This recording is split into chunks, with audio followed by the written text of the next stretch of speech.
네, 두 분과 함께합니다. 대검 감찰부장을 지냈던 한동수 변호사 모셨고요. 어서 오세요. 이춘재 한겨레신문 논설위원 모셨습니다. 어서 오세요. 네, 안녕하세요.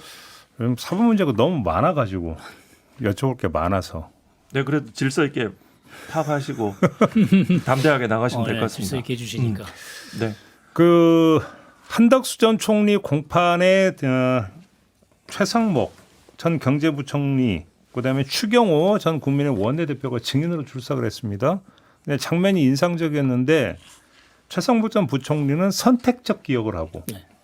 추경호 전 원내대표는 증언 거부를 했습니다. 이 모습 좀 평을 좀 해주신다면. 네, 그래서 어제 밤에 그 증언 과정 이제 유튜브에서 봤는데 시간에 근무를 했는데요. 이 보면 이 원래 증언은 기본적으로 이해할 것은 이해하고 아니할 것은 아니오라고 하면 되거든요.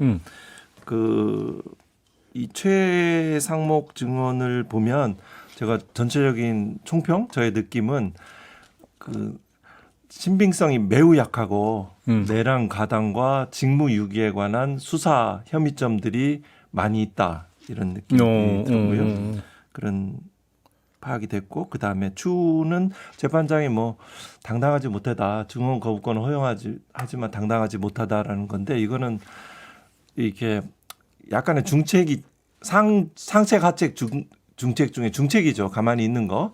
그런데 이 부분에 대해서 일단 구속영장 실질 심사에도 이렇게 얘기할 수 있을지 그 태도 증거란 게 있잖아요. 그 표정은 당당하고 진실을 감추는 모습이어서 뭐 그런 취지가 있습니다. 저에 대해서는 얘기할 것이 많은데 일단 뭐 그냥 여기까지 하죠. 이 위원 얘기까지 좀 들어보고. 선택적이라는 표현 많이 쓰는데 선택적 정의, 선택적 뭐 증언 이런 식으로 하는데 저는 그 최상목 그 증인의 증언 중에 눈에 참 뜨는 게 박성재 장관을 언급한 부분이 있더라고요. 박성재 장관 그랬다는 거잖아요. 이제 조태열 외교장관하고 같이 둘이서 이제 반대한다는 취지로 얘기를 하니까 옆에서 박성재 장관이 윤석열 피고인한테 하는 얘기가 경제장관하고 외교장관이 걱정이 많은 것 같습니다. 이런 식으로 얘기했다는 거예요.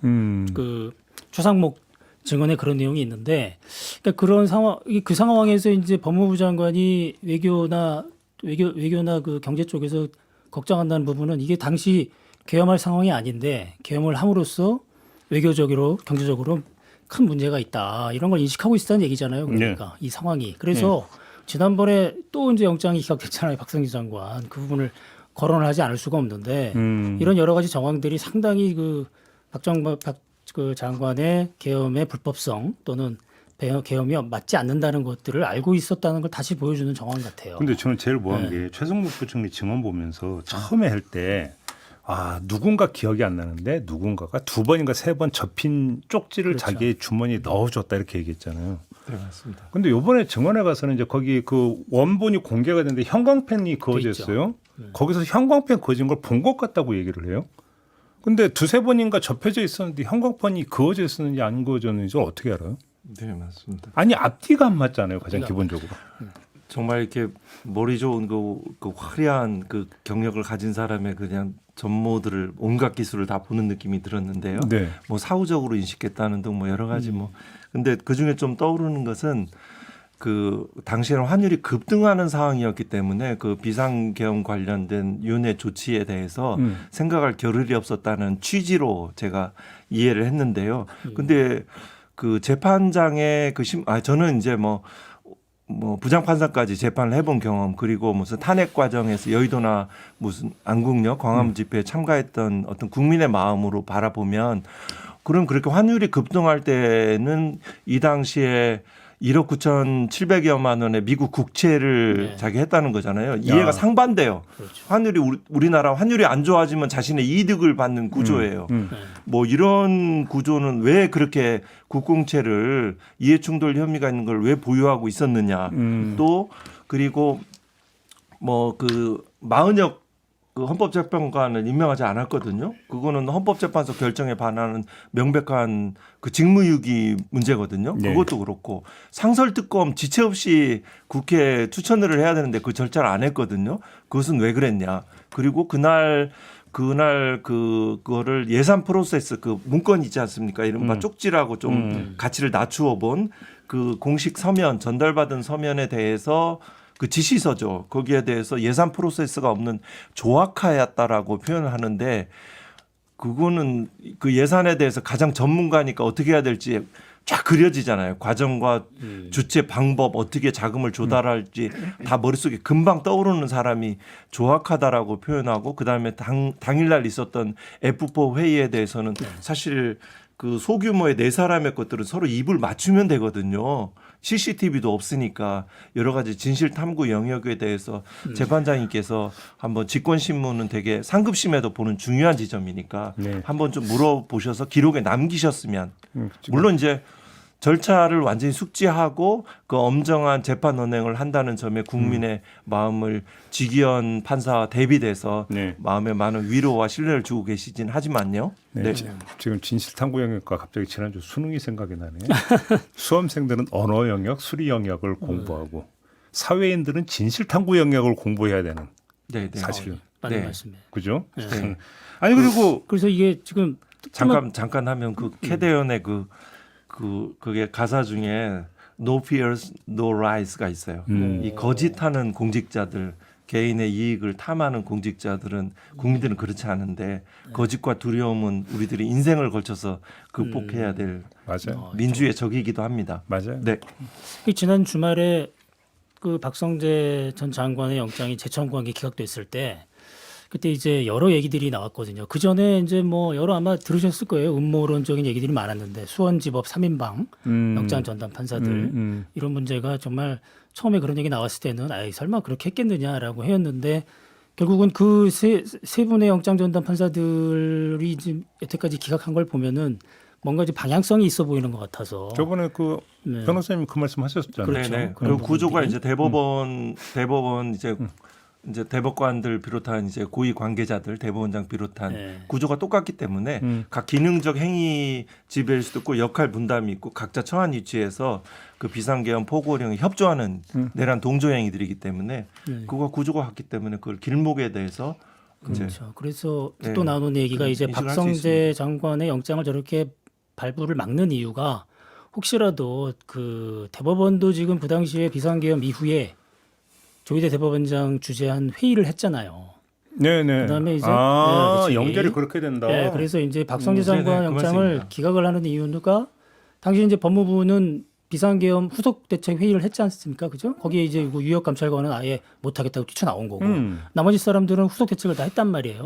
뭐 교도소 수용 인력이라든가 이런 거 다 체크하고 대법원도 마찬가지거든요. 그 당시 보면은 이제 국정감사나 이런 거 했을 때 천대엽 행정처장이 얘기를 하잖아요. 그때 대법원장 주재로 모여서 이러이러한 거 따져봤다. 그때 이제 뭐 계엄의 조건이 안 맞았다. 뭐 이런 얘기 했다고 하는데 그 얘기만 한 건 아니었겠죠. 그러니까 이런 똑같은 구도이기 때문에 아마도 예, 그런 의심을 하는 사람들이 꽤 있어요. 근데 처음에 그런 얘기 나왔을 때는 처음에 기각됐을 때는 에이, 설마 그렇겠느냐 이랬는데 이 지금 박성재 장관 영장만 어떻게 표현이 좀 그렇습니다만은 죽어라고 막고 있는 그 모양새잖아요. 그러니까 이게 수사가 특검에서 혹시 그쪽으로 수사나 이런 것들에 대한 뭔가 좀 막으려는 그런 게 아니냐. 그 말씀을 받으면 그러면 특검이 그때 대법원 했던 회의도 수사를 해야 된다는 얘기로 연결이 되는 거죠. 의심을 네, 할 만한 그렇습니다. 거죠. 그런 사람들이. 그리고 뭐 그러니까 특검 김중식 등이네 그 회동 관련도 아직 해명이 되지 않은 상태고요. 네, 그래서 네. 이번 영장 기각이 지금 지금 내란 이 관련해서는 재판하고 영장 이 신수하고 이런 부분에 신뢰적 부분에서 상당히 좀 큰 영향을 줬다. 네. 추경호 네, 그렇지만 그 내란 특별 재판부에 대한 그런 부분에 국민의 그런 의사와 그 의지 역사 발전을 주시냐고 그 부분에 대해서 민주당도 좀 적극적인 것들을 좀 취했으면 하는 그런 시각들이 있습니다. 추경호 전 원내대표는 지금 증언을 거부를 했는데 지금 한덕수 전 총리하고 7분 30초간 통화한 내용을 이제 캐기 위해서 증인으로 부른 거잖아요.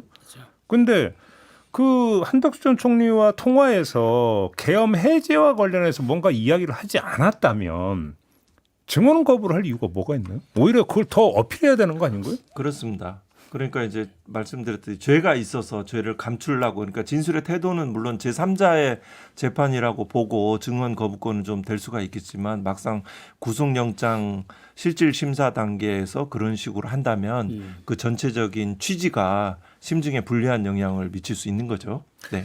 근데 이런 본인이 선택하겠죠. 추경호 전 원내대표의 모습을 보고 이준관 부장판사가 한마디 했어요. 예. 경제부총리도 지내고 원내대표까지 지내신 분이 점점점 이렇게 이야기하는데 이건 어떻게 평가를 하십니까?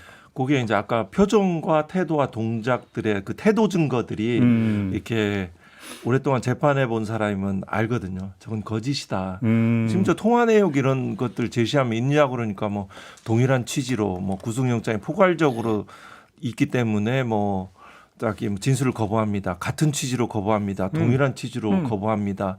그래서 여기에 이 얘라고 할 것을 그것조차도 거부하는 태도, 그 표정과 동작과 얼굴의 근육들이 뭐 그렇게 당당해 보이지 않고 뭔가 저런 과연 국민들이 일반적으로 그런 직위에 높은 직위에 있었던 또 당의 원내대표라는 그런 사람에 맞는 합당한 네.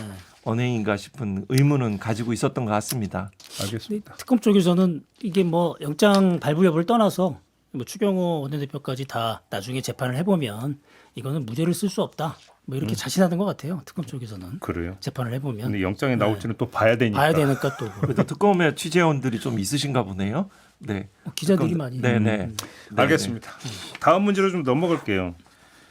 그 집단 성명에 참여했던 검사장들을 징계, 뭐 그냥 징계를 징계를 해서 그냥 평검사로 만든다. 이런 이야기가 나왔고 그러니까 몇몇 검사장은 사의를 표명을 했습니다. 네. 자, 우리 한동수 변호사님 어떻게 보십니까? 이 상황을? 뭐 송강 광주고검장은 윤석열 정부 바로 들어서자마자 그게 요직에 차지했던 사람들은 되게 주목할 필요가 있거든요. 특별히 선별했으니까요. 송강 거기는 기조부장했습니다. 이원숙이 총장 하면서 기조부장은 검찰에서 되게 그 뭐 총장이 피가한다는 사람이라고도 보지만 또 한편 굉장히 중요한 자리죠. 역할을 하거든요. 이원석 이번에 예를 들어 검찰총장 시절에? 항소포기 뭐 이른바 항소기관 도과 관련해서 그 문건들은 보통은 기조부에서 나오거든요. 그러니까 이란 이안 사만이라고 얘기됐던 얼핏 그 말들은 보통 기조부에서 작성됐을 가능성. 또 과거에는 뭐 범정 이렇게 수사정보정책관실의 도움도 받아가면서 이렇게 해온 게 과거에 밝혀진 사실인데요. 그 기조부장은 되게 중요한데 그 위치를 갔던 사람이고 또 이른바 주동자로 밝혀졌던 물론 뭐 신대경 지검장 같은 경우에는 뭐 비교적 순응적인 태도로 이렇게 뭐 소명을 하고도 있지만 또 상당 부분 정치적인 입장에 따라서 그 국가공무법을 위반한 집단행동으로 볼 수 있는 여지가 있거든요. 그 의도라든가 방식에 있어도 바로 언론에 보도되는 그 이프로스에 기대하면서 그 내부망 이 보안이 유지되는 내부망이 아니에요. 거기에 공무상 비밀들을 누설하면서 집단 기본적으로 뭔가 대통령실에 뭔가 이렇게 뭐 외압이 있었던 것처럼 의혹을 해석되게 하는 행위 자체가 국가공무원법 위반의 소지가 있죠. 그래서 그 뭐 이 부분에 전 징계 사유나 이런 범죄 혐의점들이 있다는 생각은 변함이 없습니다. 그래요. 신대경 지검장 어제 뭐 경향신문 기자하고 이제 인터뷰하면서 그 얘기했다는데 그 정중하게 그 설명을 요청한 거다 자기네들이 했던 게. 근데 네. 정중하게 설명 원래는 검찰총장이 지검장이 사실은 기관장이기 때문에 그 수시로 통화를 하거든요 핸드폰으로 휴대전화로 또 그다음에 내부 메일을 통해서 다 이렇게 하기 때문에 정중하게 설명을 요청하는 글이라면 전화하면 되는 거죠. 전화해서 간단하네. 예, 왜 이런 왜냐하면 그 전에 그런 일들이 많았거든요. 뭐 여러 가지 상황들에 대해서. 근데 이거를 지금 변호사님 말씀하신 대로 누구나 언론이 다 알 수 있는 그런 방식으로 해서 이렇게 집단 행동을 했다는 거는 이거는 뭐 정치적인 그런 활동이죠. 행동이고 이런 행위들은 그동안 검찰이 뭐 공무원 노조라든가 정교조 이런 거 과거 여러 가지 사건들이 있었잖아요. 거기서 아주 세계 수사에서 아주 세게 기소했거든요. 그런 것들. 네, 국가의 이제 공직기관과 관련되는 문제이고 유일하게 남아 있는 그 특권 집단 자기들이 이제 기소권과 그렇죠. 수사권을 독점하면서 오는 어떤 그런 과거의 그런 표현일 수도 있는데요. 말씀하신 대로 거기에 대해서 사실관계에 대해서 나의 소신과 맞지 않다라고 하면 일반 대화 같은 경우는 메신저로 이제 뭐 저장도 안 되는 방식도 있고 일반 전화도 있고 개별적인 그 확인도 필요한데 집단적으로 연명하는 형식으로 했잖아요. 그 집단적인 그런 표현 방식이죠. 그 말씀드리는 거는 이런 식의 두 가지 방향을 하는 거죠. 나는 의견 표명에 불과하다라는 마치 논리를 가진 것도 있고 또 한편으로 그 꼬장부리다라는 말이 있죠. 표준말이더라고요. 제가 보니까 뭐냐면 우리를 징계하면 이거는 강등이고 그래서 징계 취소 소송을 제기할 거고 집행 정지를 한다. 이런 꼬장 부린다고 이 국민들은 생각하실 거예요. 이 행위에 대해서 지금까지 효과를 봐왔기 때문에 검찰이 실상을 모르던 그 행정법원 조모 부장판사가 그때 윤석열에 대한 집행정지 관련해서 그 정직 관련 그 직무배제 효력 정지하는 그런 판단들을 하잖아요. 지금 세상은 그 내란을 경험하면서 세상은 변했기 때문에 법원의 판단도 뭐 집행정지를 인용할 거라는 등 이런 것들은 뭐 성급한 뭐 정말 근데 꼬장 버리기 위한 논리 중에 하나라고 봅니다. 그러면 좀 여쭤볼게요. 검사장을 평검사로 강등시킬 수 있는 근거 뭐 규정이나 이런 게 있습니까? 어떻게 되는 겁니까? 일단은 보면은 그 지금 윤석열 정부에서 부장검사를 부부장 보직으로 전보한 조치가 있었어요. 그때 아무런 말이 없었어요. 그런 적이 있었어요? 네네 있었습니다. 그리고 이거는 이제 검사의 징계의 종류에 강등이 없습니다. 아 검사 징계법에 강등이라는 건 없어요? 그 일반 이제 수사관 등은 이제 강등이 있거든요. 일반 행정공무원 다 강등이 있습니다. 군인도 있죠. 계급을 이제 뭐 무슨 뭐 계급 있는 영관급에서 곳은, 소위 근데 이제 검사는 강등이란 징계의 종류 벌목이 없습니다. 왜요? 검사 징계법에는 그러니까 그거를 이론적으로 설명하자 보면 그 검찰청법에 검사의 직급은 검찰총장과 검사 두 가지밖에 없습니다. 계급이? 예, 그래서 검찰총장에서 검사로 하는 건 강등이죠. 그렇죠. 법률의 규정에 따르면 검사장은 그냥 그 법으로는 그냥 일반 보직 개념인 검사가 거죠. 되는 거예요? 검사죠. 그래서 제가 계급이 검사장 이렇게 해서 방송에서 언론에서 뭐 그러니까 예우 차원에서 하는데 저는 검사장보다 한동훈 검사 뭐 이렇게 표현했죠. 임은정 검사 다 검사라고 부르는 게 맞다라고 제가 의식적으로 많이 사용을 했고 지금 그런 생각 속에서 나왔습니다. 그러니까 그런 측면이 있습니다. 그러면 그렇다고 간단히 얘기하면 강등이 아니라 보직 해임이다? 네, 보직 해임 또 전보 조치인 거죠. 전보 조치가 된다? 네. 그건 가능하고 네. 법률적으로 아무 문제 없고. 네, 법률적으로 문제가 없습니다. 근데 이제 관례를 봤을 때는 2007년인가 한 번 있었어요. 검사장, 그러니까 아까 이제 말씀하신 거 대법원 부장검사가 판결이 부부장으로 강등한 건 많이 있는데 검사장을 일반 검사로 이제 보낸 경우는 2007년에 한 번 있었는데 있긴 있었어요? 네, 있었어요 그때. 근데 그 검사장 같은 경우는 뭔가 개인 비위가 좀 있었어요. 뭔가 그래서 그게 그 확정이 돼가지고 그때 이제 일반 걸로 내려 보냈는데 그 검사장이 소송을 냈죠. 소송을 냈는데도 이제 그 법무부가 이겨가지고 그때 강등이 됐는데 이번 케이스 같은 경우는 그때에 비하면 이거는 개인 비위가 아닌데 이런 식으로 검사장을 검사로 보낼 수가 있느냐라고 반발하는 것 같아요. 지금 그 검사장들이. 그래서 근데- 아까 했던 이제 형식 논리가 우리는 항명, 그러니까 그렇죠. 항명이라고 하면 이걸 못 하겠습니다라는 집단적 행위 의지를 표시를 하는 게 항명인데 그게 아니 아니라 우리는 의견을 항소포기 배경과 그렇게 결정한 법리 좀 설명해 주세요라고 요청한 건데 그게 그런 논리를 항명이냐? 이제 쓰는 네, 거죠. 맞아요. 그런 이 논리를 논리를. 쓰는 거잖아요. 지금. 근데 지금 방금 그 인용하신 그 들으신 대법원 판결은 이제 판단 기준에 있어서는 그 이거는 강등은 아니다. 그렇죠. 강등 그런 아니다고 했어요. 판단은 이제 네. 판단 기준을 섰고 그렇죠. 구체적인 더 나아가서 이게 과연 인사의 재량권에 일탈 남용한 것이냐의 판단 문제죠. 그게 과중하냐 이런 네. 과도하냐의 문제이거든요. 네. 그 관련해서 이제 구체적 사안에 구체적으로 들어가야 되는데 그랬기 때문에 이 나안에 그 국가공무원법 위반 소지가 있는지 공무상 비밀 그 누설의 소지가 있는지 그 방식에 있어서 그 언론에 바로 보도되는 이프로스 방식을 한 것이 타당한 것인지 그리고 방금 말씀하신 뭐 전교 뭐 교육공무원 등 일반 공무원에 그렇죠. 대해서 페이스북에 좋아요 하나 했다고. 한 것만으로도 다 처벌하던 그러니까. 것과의 어떤 전체적인 국가 질서의 문제라든가 이런 것들을 종합적으로 고려를 하면 설사 징계 취소 뭐 보직 관련돼서 이 부분에 한다라고 해서 꼭 그 사법의 판단이 지금 현재 그 18명의 의견대로 되리라고는 결국은 뭐 단언하기 어렵습니다. 형식 논리냐 실제 논리냐? 네, 그런 건데. 그 실제적인 기준에 본다 하더라도 뭐 부당하다고 생각은 하지 않습니다. 다만 이제 이 부분에 대해서 이제 그 주요한 움직임을 가진 사람들하고 또 구별하거나 그 방식에 있어서 무엇이 합당하고 어떤 부분이 있는지 어느 것이 절제된 방식이거나 국민의 마음과 더 가까이 있는지는 신중하고 정확하게 판단을 해서 이 점은 나야 되겠죠. 어떻게 봐야 됩니까? 지금 이제 뭐 그 몇몇 검사장이 사의를 표명을 했는데 민주당에서는 사표 수리하면 안 된다. 수리 안 될 거다. 이렇게 지금 이야기하고 있잖아요. 이런 경우는 어떤 경우에 이제 사표 수리를 유보를 하는 겁니까? 검사들에 대해서는 법무부 장관이 사실상 수리를 하지 않을 수 있습니다. 재량 사항입니까? 네네. 거기에서 이제 형사 뭐 징계나 형사 절차가 돼 있으면 지금 이제 고소 고발된 것으로 알고 있는데요. 네. 그럼 지검장들의 명예퇴직금은 고소 고발이 돼 있으면 지급이 안 되는데 그 부분도 한번 체크할 필요는 있을 것 같습니다. 고소 고발만으로도 예, 안 고소 되나요? 고발만으로 명예퇴직금을 지급받으면 안 됩니다. 규정이 그 인사혁신적 규정에 그렇게 돼 있습니다. 명예로운 것이기 때문에 그 부분 한번 법무부 장관도 뭐 아시겠지만 근데 체크가 잠깐 필요할 것 같고요. 근데 잠깐만 공직사회도 명예퇴직금이 있습니까? 있습니다. 명퇴하면 뭐 2억 넘습니다. 지검장 고검장은 아니, 못 받는데 일반 퇴직금 말고.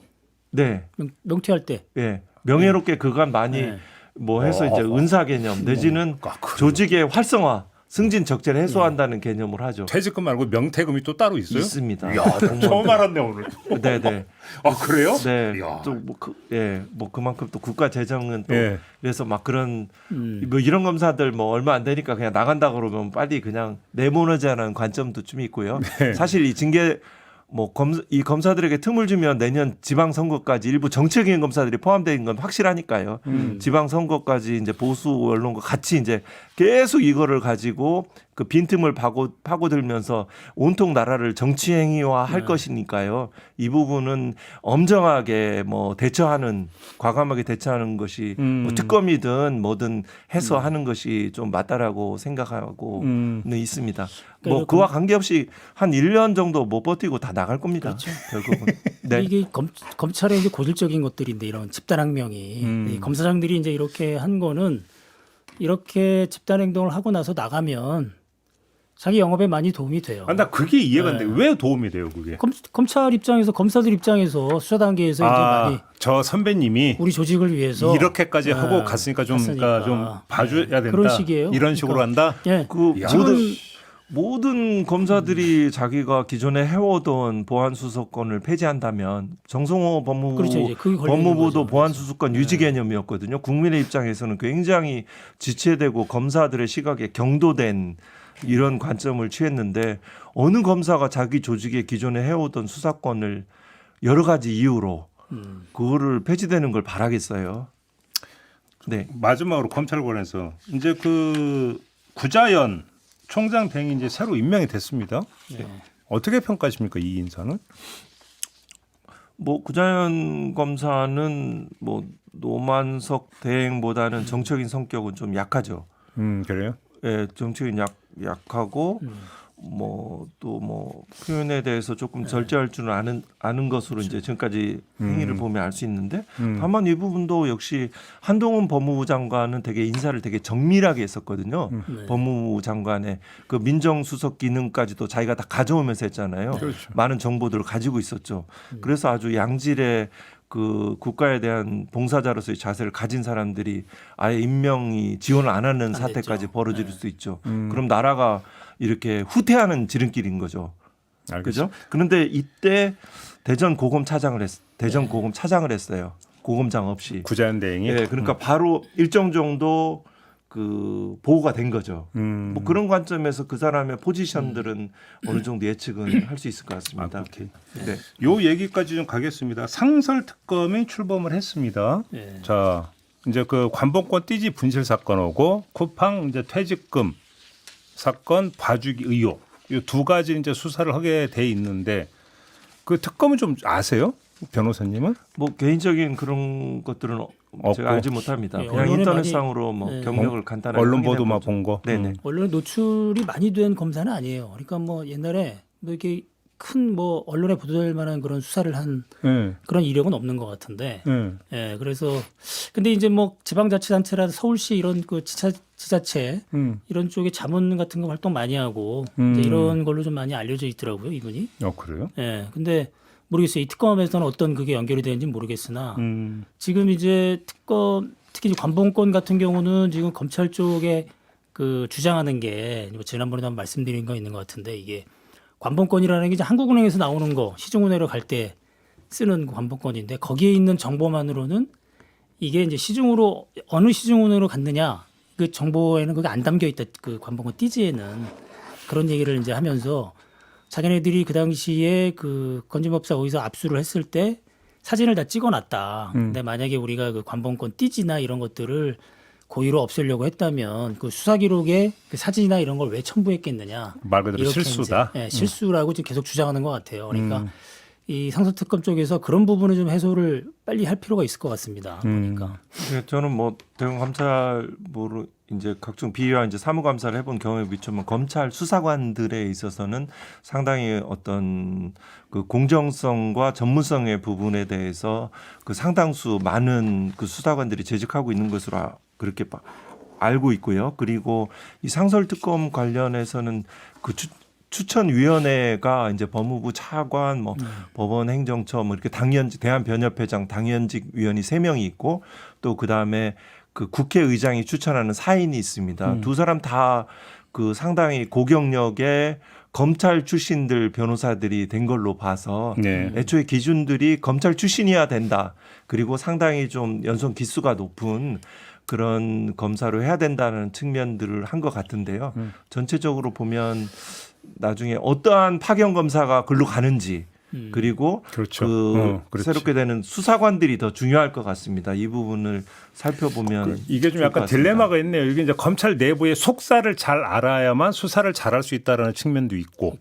근데 이제 또 이제 같은 그 검찰 출신이라고 하는 게 혹시 팔이 안으로 굽으면 안 되는 어떤 이런 경계할 지점도 있는 거고. 이렇게 그렇습니다. 봐야 되겠네요. 그렇습니다. 그죠? 그리고 이제 그 관련 이제 어떤 내부 검찰 공무원들은 진실을 기본적으로 얘기하기 어려운 구조입니다. 왜요?